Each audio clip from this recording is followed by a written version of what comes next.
Good afternoon, everyone. So good to be with you on today. Thank you so much, Wendy and Jennifer, for the invitation to share. So as mentioned, my name is Linda Copeland. I work with the Tennessee Commission on Children and Youth. I am the Youth Justice Director for our Youth Justice Division, and I am just excited to be here with each one of you on today. Just a little bit about myself. I've been in state government for over 20 years now, and most of that time has been spent on the juvenile justice side of the house. I spent a lot of years working with the Department of Children's Services, and in the department, I kind of ran a whole range of what I did, from CPS, or Child Protective Services, investigator, to foster care, but most of my time was spent on the juvenile justice side of the house. And so I'm just excited to be able to be here with each one of you on today, to be able to share a little about juvenile justice and to collaborate and partner and to hear what it is that you do on your end. So let's talk about TCCY for a minute. I mentioned that I work for TCCY and kind of want to give you an overview of who we are and what we do. We are an independent, nonpartisan agency created to ensure that the state's policies and programs effectively promote and protect the health, well-being, and development of young people, both children and youth. We were established by the Tennessee General Assembly as a permanent commission back in 1988. And we are about providing information and resources and advocacy out to folks in timely, fact-based information to aid policymaking and the coordination of resources.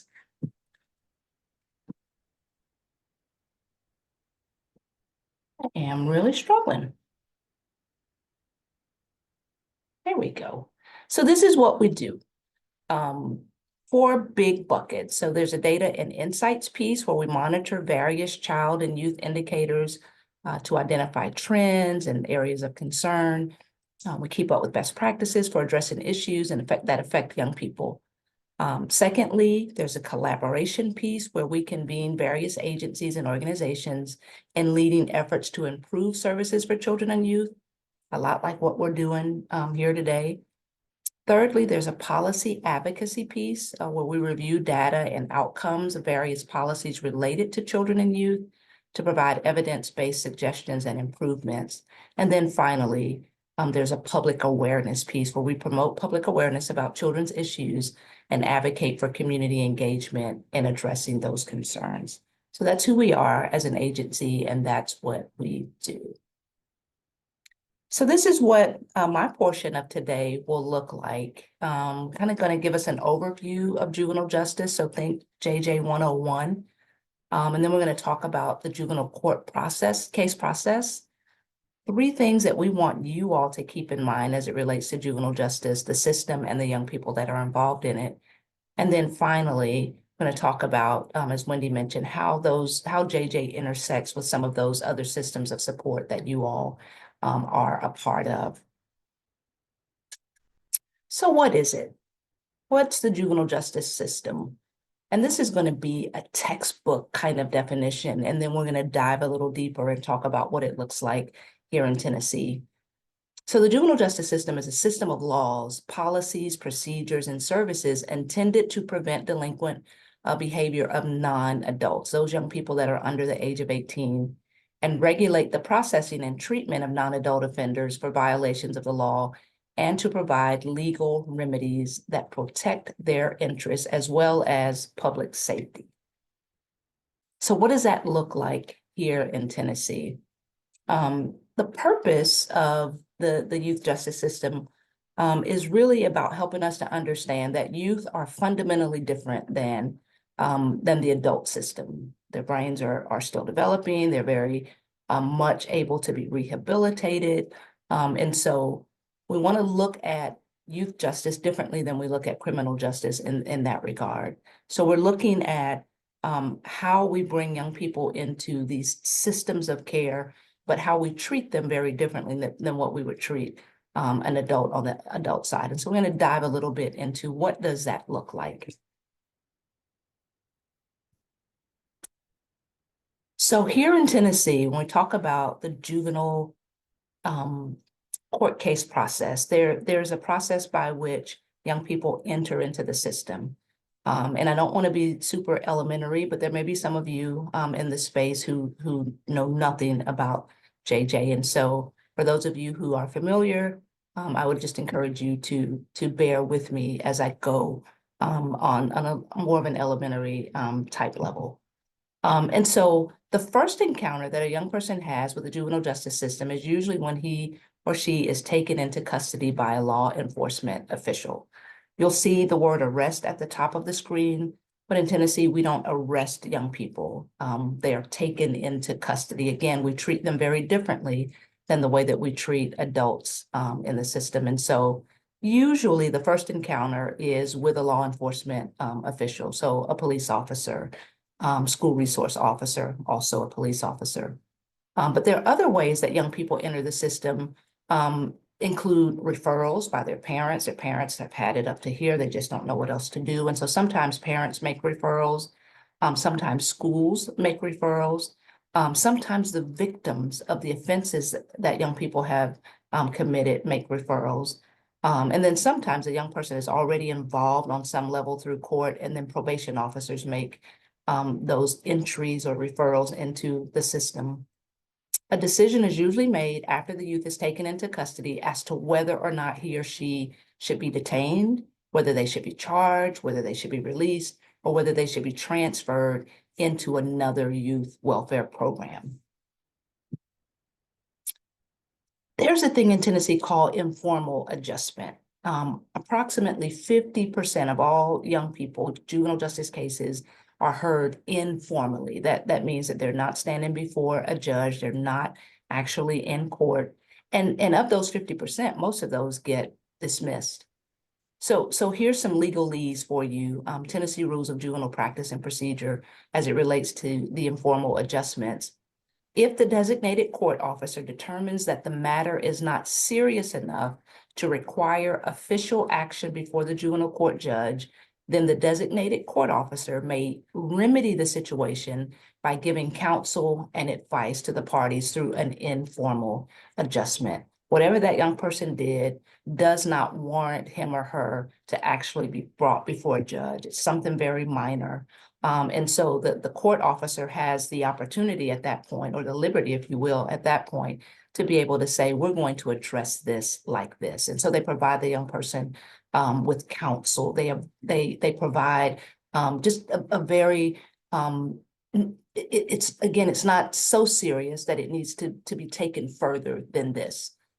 Hate to use the term, think of it as a slap on the hand, if you will. It is not serious enough to bring it before the juvenile court. And so that court officer determines, we're going to stop that right here. And so that's what an informal adjustment is all about. The young person does not have to say, I'm guilty of what I've been accused of in order to participate in the informal adjustment.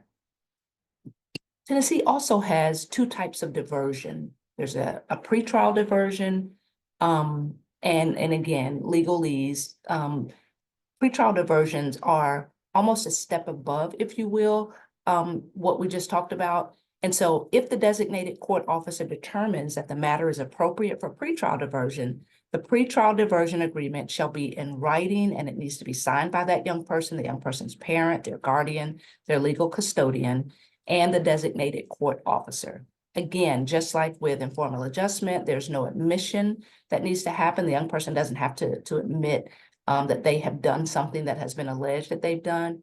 But it is required that the young person participate. They have an opportunity to say, yes, I want to, no, I don't want to. This agreement, unlike the informal adjustment, must be approved by the court before it is of any force or effect.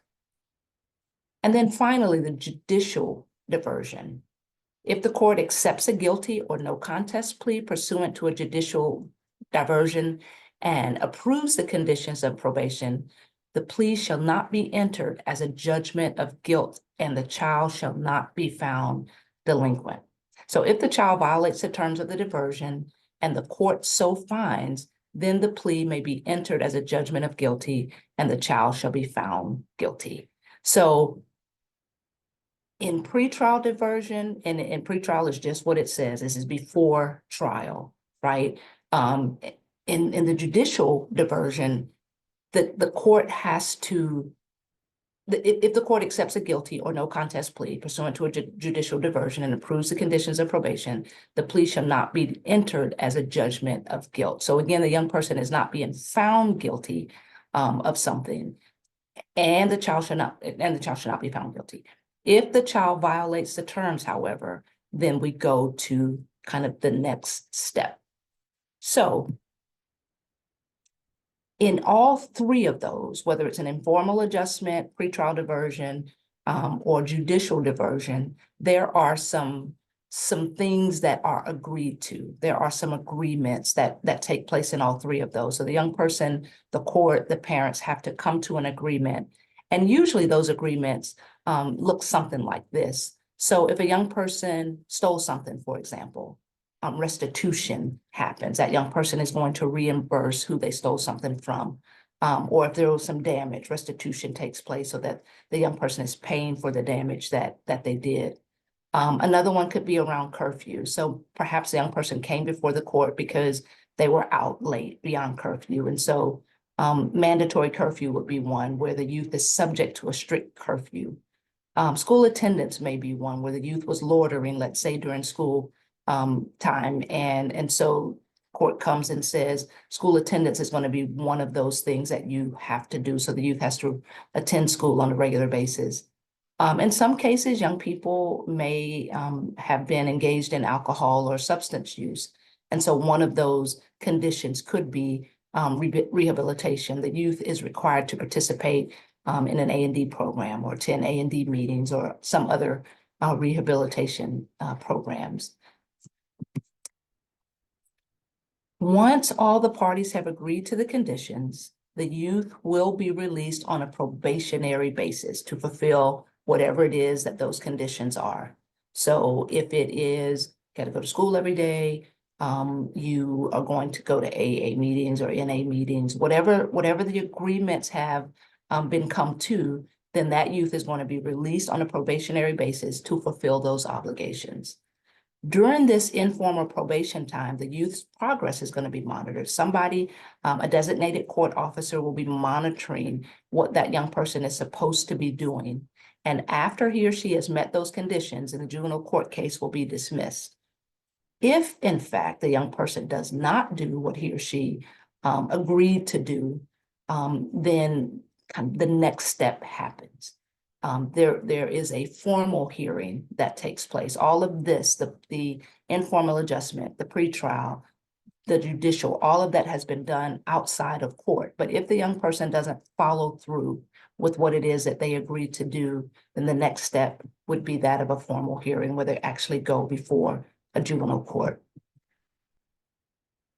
So if upon assessment of a youth case, a formal hearing is deemed necessary, an initial decision must be made as to how the case will be heard. In Tennessee, the case can be heard in juvenile court, or it can be heard in criminal court, depending on what the young person has done. Most cases involving youth fall under the jurisdiction of the juvenile court. Those young people who are under the age of 18, typically, generally speaking, that is going to be held in juvenile court. But again, here in Tennessee, our statutes allow prosecutors to ask a juvenile court to transfer a case to criminal court. So if the offense that young person has been engaged in is so egregious, it's so violent, then the DA can say, I want this case to be tried in criminal court, but they can't just do it. The state must file a notice of intent to seek transfer of jurisdiction of the child to criminal court. Juvenile court judge, however, makes a decision, and that juvenile court makes a decision based on any number of things. It could be, has this young person ever been in trouble before? What was the nature of the offense? If it was a person offense versus a property offense. Those offenses that involve persons are generally looked at on a higher scale. And so that's what formal hearings look like. So we talked a lot about what things look like as far as state-run pieces. What are those things that our state looks at. I want to now share with you on a national level. So the Office of Juvenile Justice, Delinquency, and Prevention, OJJDP for short, is our national office.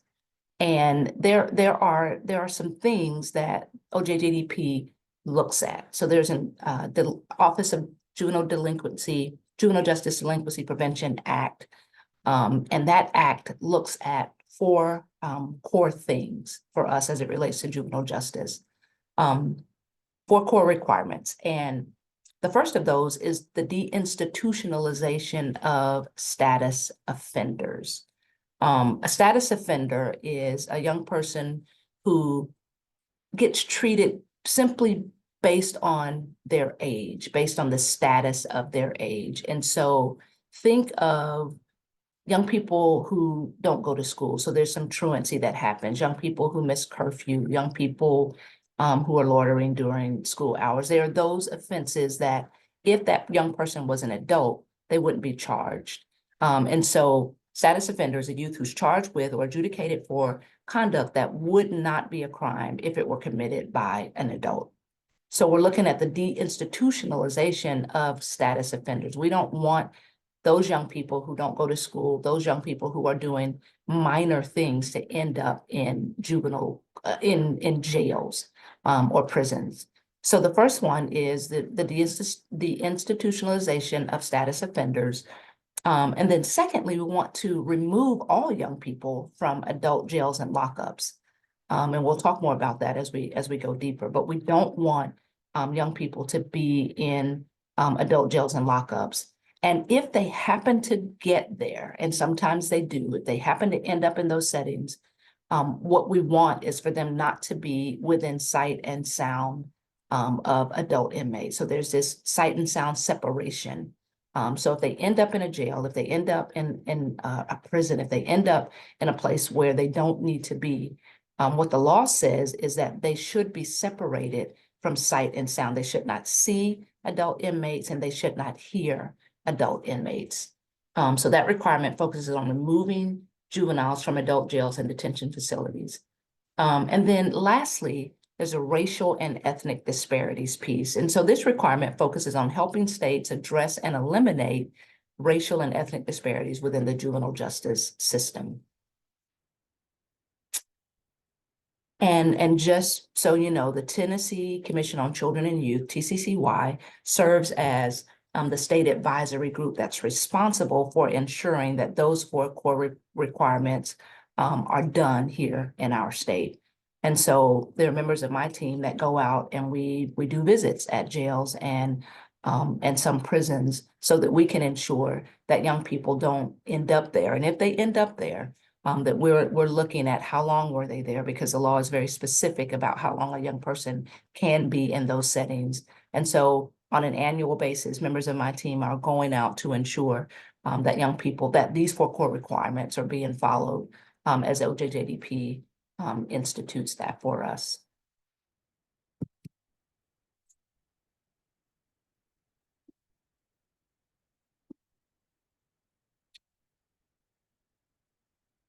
And then there's the federal justice, this OJDDP was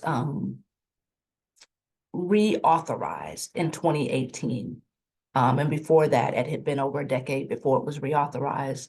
And one of the things that it looks at is ensuring that young people are treated based on the science. And so one of the things that we know is that even though years ago we were looking at young people and we were treating them in a number of ways, what we now know is that young people, as we talk about brain development, we know that the brain does not develop fully until the mid-20s. And so when OJJDP reauthorized the act, it started to look at those kinds of things. So we're looking at the brain science. We're looking at how we can reduce crime and improve outcomes for children through community-based programming. We're looking at how we can do things differently by placing young people closer to home. We're looking at how we can get their parents or legal guardians or custodians involved, because that is more best practice than what had been happening in the past. And so the act is looking at more trauma and being more trauma informed. It's looking at better ways of doing what we do with regard to the young people that are involved in the justice system. And so again, it was reauthorized in 2018. And those things that I mentioned, those 4 core requirements are still core requirements. We're still not wanting young people in adult jails and lockup. We're still wanting them, if they end up there, to be out of sight and sound from adult inmates. We're still wanting to take a hard look at racial and ethnic disparities, because we know that those numbers are high for young people who are Black and brown in the juvenile justice system.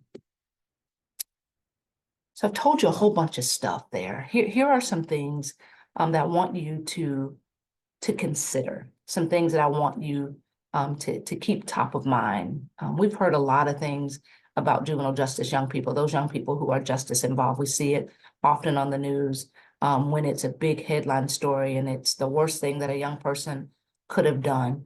But I want you to consider 3 things with me as we talk about youth justice. The first of those things is that I want you to think about what it means to treat children as children. So we talk about children, we're talking about those young people under the age of 18. In the juvenile justice system, we're talking more about the older youth, but treating them as we would treat children. Young people don't belong in adult courts.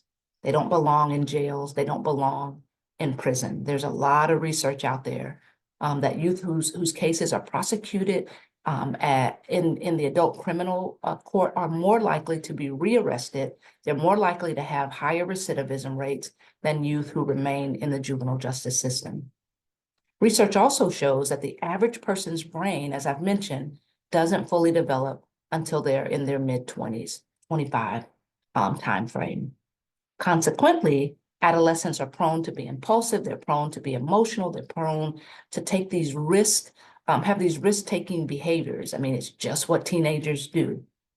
But because their brains are developing, they're also more malleable than those of adults. They're more capable of rehabilitation than when you start talking about folks who are older than that. Young people, if we give them time, they are generally speaking going to grow out of those behaviors. They're going to grow out of those delinquent behaviors as they mature, because as they mature, their brains are developing more fully. The juvenile justice field's decision-making must be informed by the science. Kind of already talked about that. A lot of research out there. If we follow the science, then we ensure that young people are adjudicated fairly, that they're given opportunities to learn, they're given opportunities to recover from their youthful mistakes. They are more than the mistakes that they make. So the first thing I need you to consider is that we would treat young people as young people. Secondly, we want to serve children at home, if possible. We want to serve them with their families. We want to serve them in their communities. And so community-based programs that involve families are critical. When I started work in this field back in the 90s, I can remember, and I was a probation officer, is what we were calling ourselves with DCS then. I can remember, even in my early years, of realizing that we would send young people off to placements. They would be removed from their homes and they would be put into state's custody, and they would go into a group home or hardware secure facility or wherever they would go and do remarkably well. And then they would come home, and within a very short amount of time, that young person would be violating their aftercare. They would end up right back in custody. Because one of the things that we didn't do well back in those days is that we didn't engage families very well. We didn't engage guardians or parents or legal custodians. We were fixing, if you will, young people, and we were doing nothing with the families or the environments that they came from.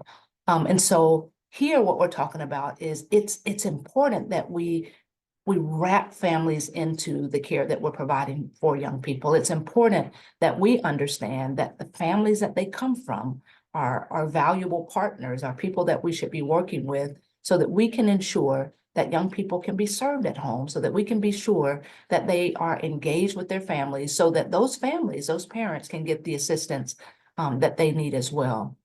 There's a number of youth held at state-run facilities, And what we know, again, by the research, is that those numbers are dwindling, and they have been dwindling for a really long time.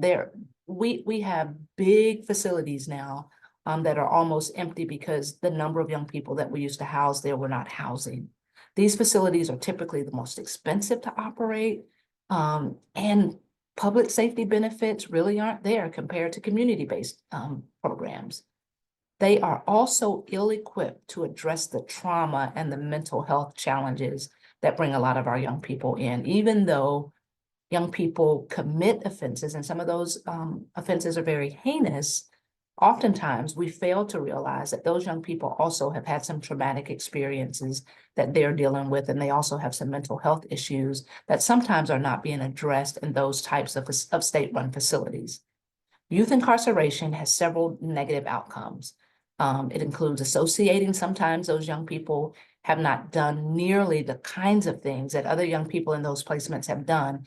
And so now they're associating with more delinquent peers. They're increasing criminal behavior. The recidivism rate is up now. So closing underutilized juvenile correctional facilities and reinvesting the savings into more evidence-based programs, more programs that are more community-based is really where we're wanting to go. We're wanting to serve young people at home when it's possible. Now, I am not suggesting to you that all young people can be served at home. I think there will always be a need for a hardware secure type facility. There's always going to be a need for a more secure type facility, but the bulk of the young people that are involved in the juvenile justice system or the youth justice system can be served at home or close to their communities. Third thing I want to say, well, and let me share this.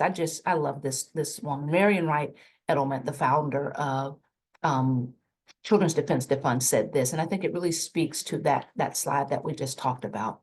Listen to what she said. It says, we're willing, this is what, as a country, as a nation, this is what we're willing to do. We're willing to spend the least amount of money to keep a kid at home, more to put him in a foster home, and most to institutionalize him. Remember, I just said that those state-run facilities, those larger facilities, they cost more.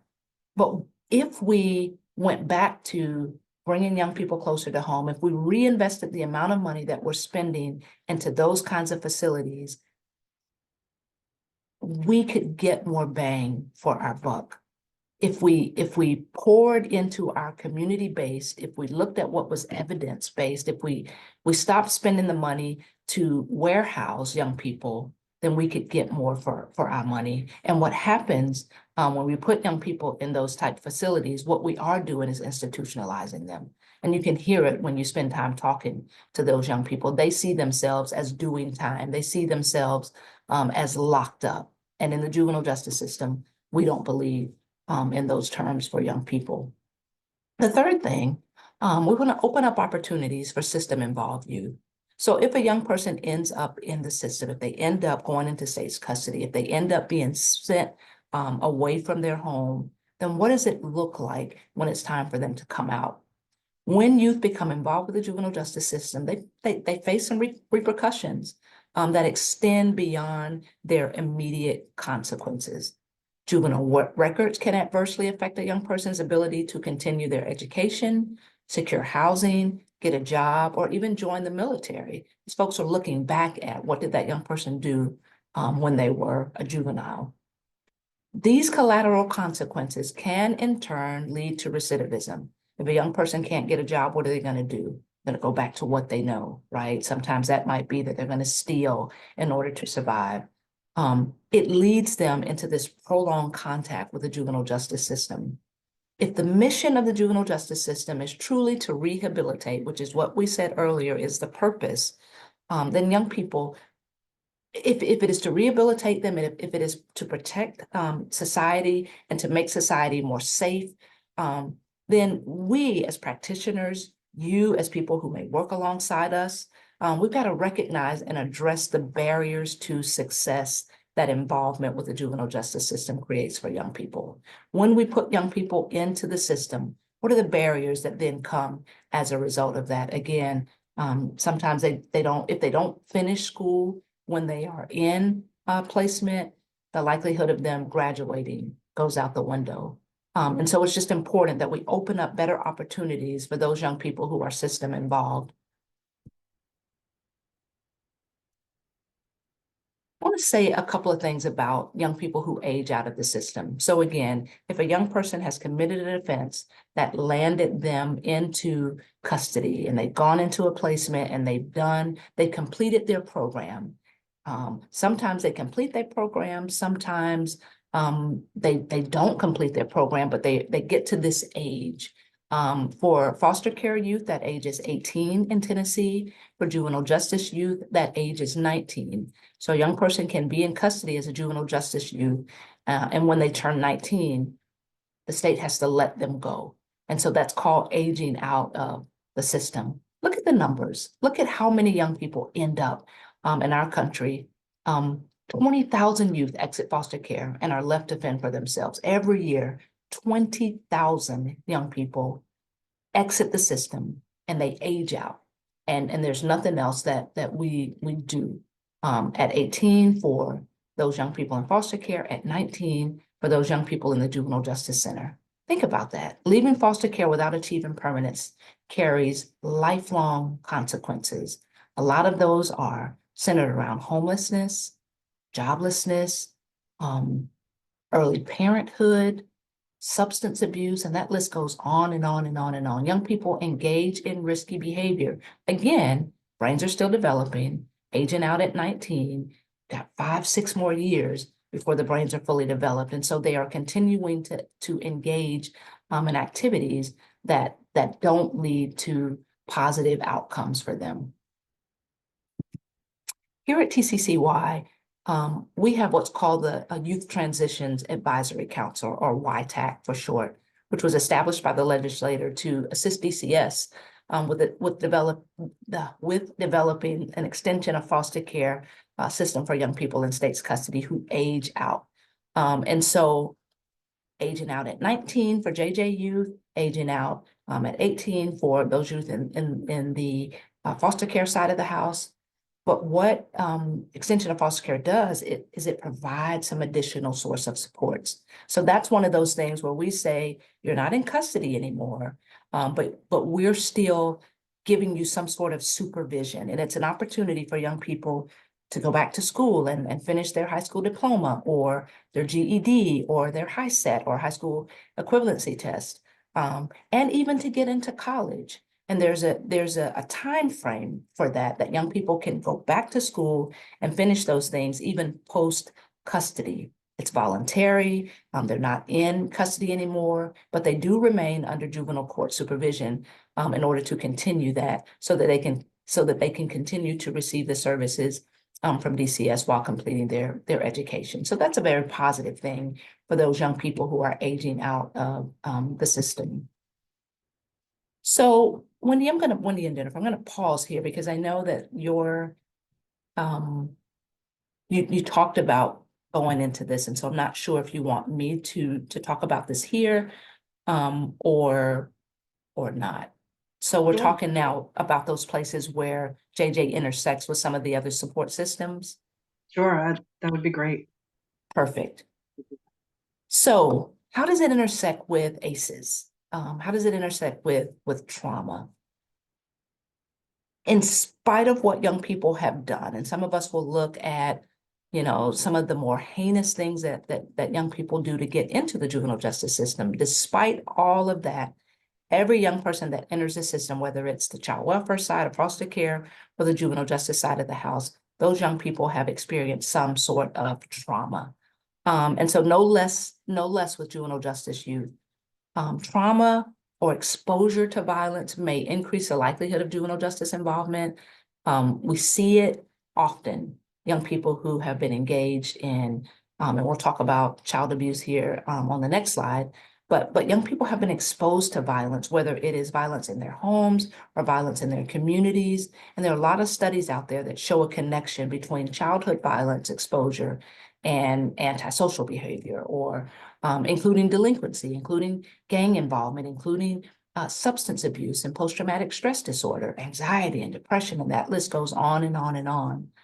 Often youth with multiple ACEs are misdiagnosed, because often we look at, especially those young people who are justice involved, we give them diagnoses like conduct disorder. We see them for the thing that they did, as opposed to seeing them for the trauma that they've experienced. And so there's a lot of times where young people who are in the juvenile justice system get misdiagnosed. We give them more behavioral disorders, and instead of treating them for the trauma that lies underneath. Young people without family support are at a higher risk of violence and prolonged court involvement. And one of the things that we know is that a lot of the young people who are in the juvenile justice system have parents or grandparents or aunts and uncles who are in the criminal justice system. And sometimes the support that those young people need from family isn't there. And so that allows for that more prolonged court involvement. So that's one of the ways that we see that juvenile justice intersect with ACEs and trauma.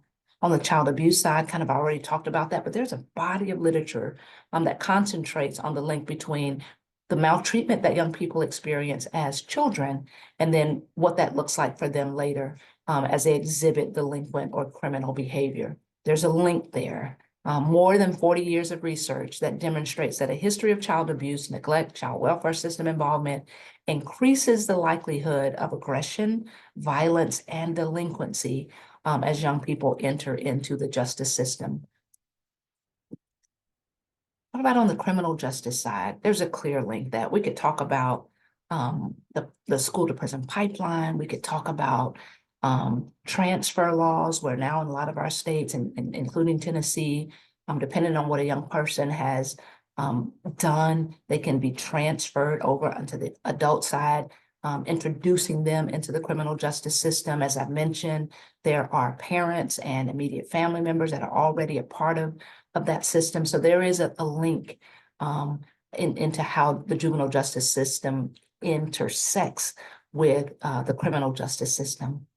On the domestic violence side, we know that when young people live in a home where they experience domestic violence, where they see it, where they bear witness to it, there's a greater likelihood that they grow up to also be perpetrators of domestic violence. Almost 1 in 10 young people saw one family member assault another family member, and more than 25% have been exposed to family violence during their life.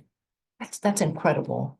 The relationship may or may not be causal, but literature indicates that many of the same families, many of the same young people who've been involved in the child abuse side of the house become involved in the juvenile justice the side of the house. And so there's this correlation. Talk about anybody. So there's a correlation there between the two. What about on the homelessness side? I talked earlier about young people who age out of the system. There's a greater likelihood when they age out of the system and don't receive additional support, they end up homeless. And so runaway youth experiencing homelessness have higher rates of involvement with the juvenile justice system than their peers, including higher rates of misdemeanor charges, as well as gang affiliation. There's a lot of studies out there that talk about runaway youth and youth experiencing homelessness. One such study that was done in the Midwest, over half had been arrested at least one time since they first ran away, with many arrested multiple times. Homelessness brings about that connection with the juvenile justice system. If a young person is homeless, that means in so many instances, they're trying to find ways to survive. Sometimes that includes thefts and robberies. So they got to eat and finding places to live. And so the juvenile justice system definitely intersects with the homeless population or the homelessness issue as well. Big intersection on the mental health side of the house. There are a lot of our young people who are in the system who have mental health issues. Mental health disorders are prevalent among youth in the juvenile justice system.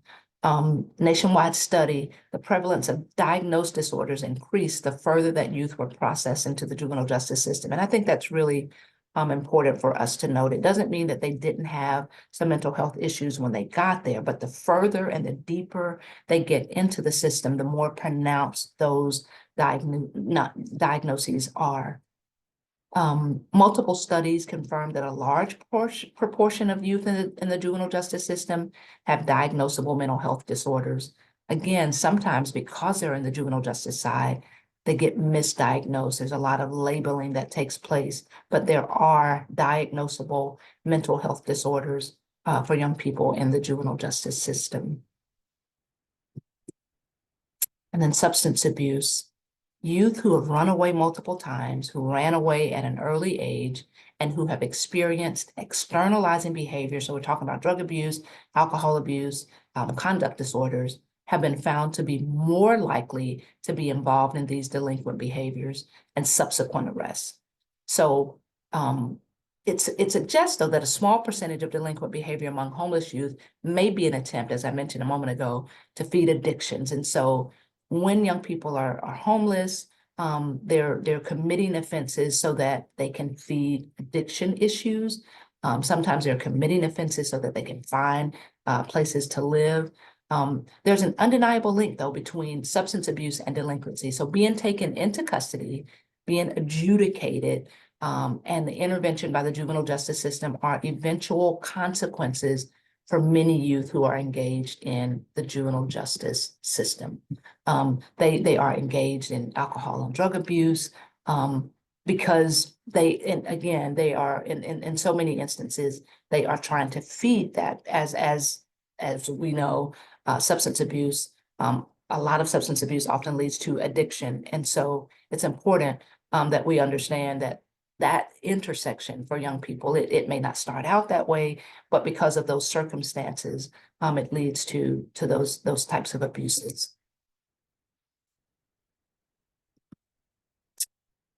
All right, let me say a thing about my unit. I am the Youth Justice Director here at PCCY, and one of the things that we do is we have a quarterly Council on Youth Justice, and you'll see the goals listed here. Sounds very similar to what Wendy made mention of in terms of brain links and brighter futures. We're bringing together people, we're bringing together stakeholders, we're bringing together young people and parents and folks who are interested in the youth justice system. And we're wanting to be able to work together to make the system better. And so we educate people. We had a youth justice meeting just in November where we talked about seclusion and what are the impacts, what are the mental health impacts for seclusion, young people who may be in detention centers or in hardware secure facilities, and they end up being secluded. And what does that look like? And what are the ramifications for that? So we collect the data, we distribute data, we serve as conveners and coordinators for state opportunities for bringing people together around the state. We embed ourselves in communities. And so I share that with you because I hope that there are those of you who are in the room today who would be interested in joining us in that effort as we talk about how we make the juvenile justice system better for young people here in Tennessee. How do we coordinate? What we know is that we cannot do that work alone. And so we're looking to partner with community folks and stakeholders so that we can help to further the cause of juvenile justice. I am going to pause there and stop sharing.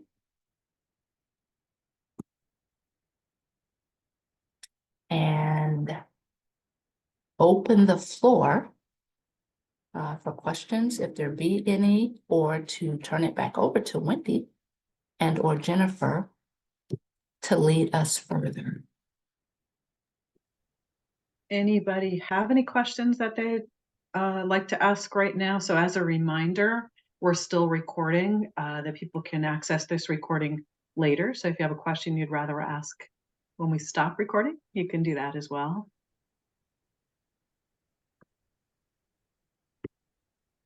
If there, I have a couple of questions, but I want to, and feel free anyone to jump in with your question.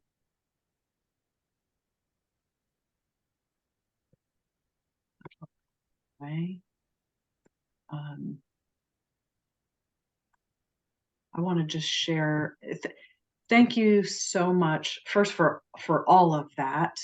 and then for sharing the information that you did on intersectionality. That really is why we're here, is to help everybody understand how we all relate to one another, and understanding that the people that we see don't just have the issue that we're seeing them for. They're whole people with often several co-occurring disorders or issues, diagnoses at the same time. And thank you also for sharing what you called elementary.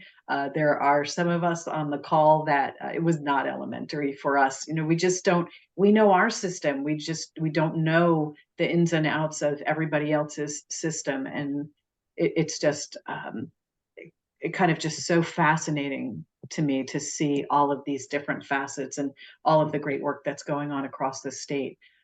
Just to share the intersectionality with brain injury, we know that with the and this is just a little bit, there's a lot more, but we know that after brain injury, within 5 years post-injury, about 1/3 report some involvement with the criminal justice system.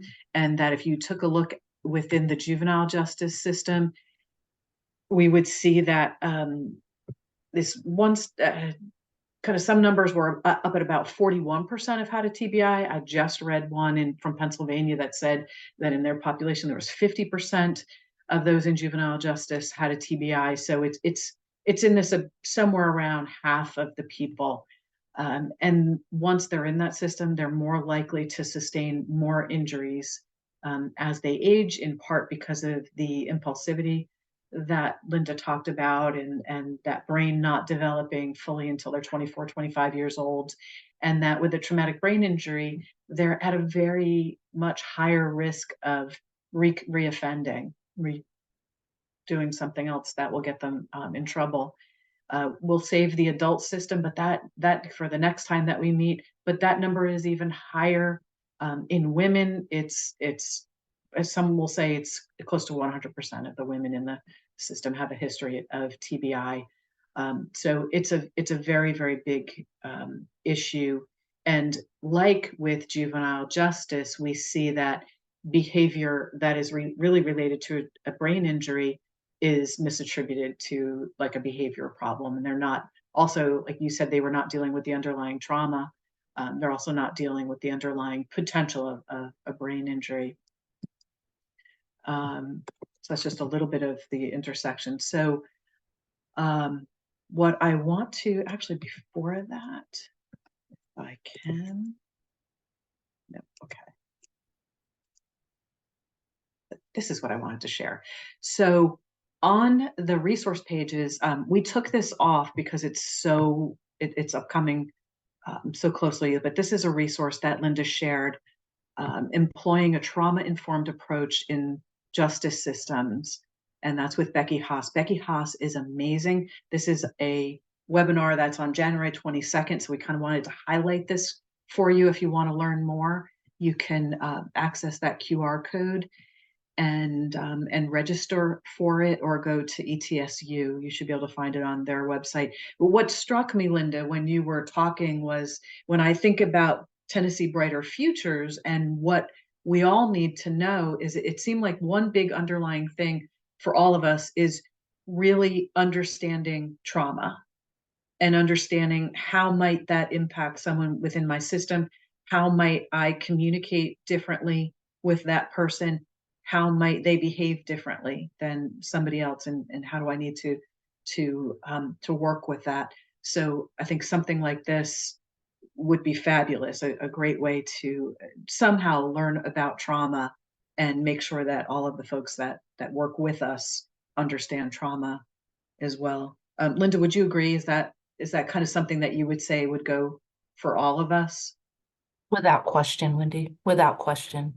I think that's been the missing piece throughout my career is that, and I've said this for years, even before I had words for it.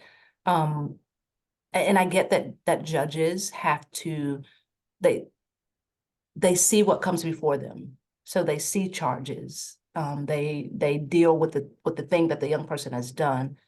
But I think once that young person gets into the system, it's imperative that the folks who are working with him or her try to figure out the why. We know the what, but we often don't ask the question about the why. What led to that? What led to those offenses? What led to the young people doing what they did? Because that's a harder work, digging down into the weeds and trying to figure out what that root is becomes a difficulty. But I think in order to treat them well, we have to understand and take that trauma informed approach. And we made a lot of headway in our state, and I know we've been moving in that direction. But I think it's imperative that we keep reminding ourselves that all of our young people come to us with some sort of trauma, and until we address it, and sometimes we're on the hamster wheel, just going around and around. So yes, I definitely agree with you there, Wendy. And then from our perspective in brain injury, with that 50% up to, potentially 50% of the young people having had a prior history of brain injury, we'd love to see that be a part of the conversation too, that it's how do we universally screen when somebody comes into the system for a brain injury, and then what do we do about it? So we've heard some recent practices in another state where they say we finally got our folks screening for brain injury, but now they don't know what to do. So it's that next step of getting accommodations in there. How do you communicate differently with someone who has a brain injury? And how do you do that pre-trial? How do you do that? How does the judge do that? How does the lawyer do that? How does that go throughout the entire system? So that would be awesome as well. Let's see. So for purposes of the recording, we want to be able to stop this recording in a moment so we can just dig deeper into conversations.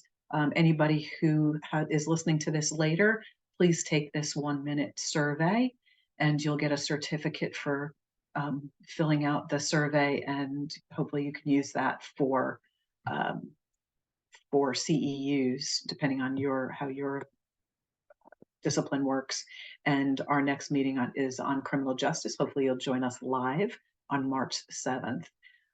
So at this point, Jen, we can stop recording.